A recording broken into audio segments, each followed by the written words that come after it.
السلام علیکم ورحمۃ اللہ وبرکاتہ۔ بسم اللہ الرحمن الرحیم۔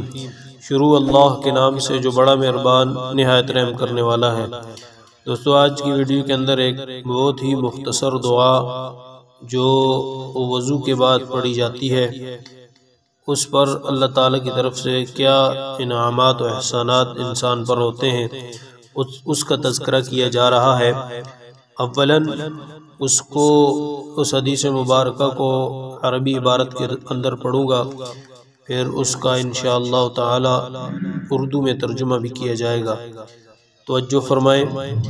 عن عمر بن الخطاب عن النبی صلی اللہ علیہ وسلم قال ما منکم من احد يتوضأ فيبلغ او يسبغ الوضوء ثم يقول اشهد ان لا اله الا الله وحده لا شريك له واشهد ان محمدا عبده ورسوله الا فتحت له ابواب الجنة الثمانية يدخل من ايها شاء او كما قال عليه الصلاة والسلام۔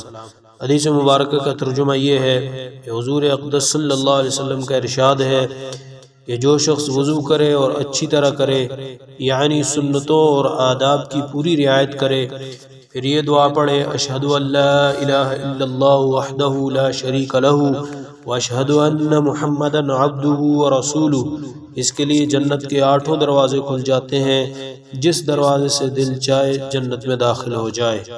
اللہ پاک عمل کی توفیق عطا فرمائے۔ وما علینا الا البلاغ۔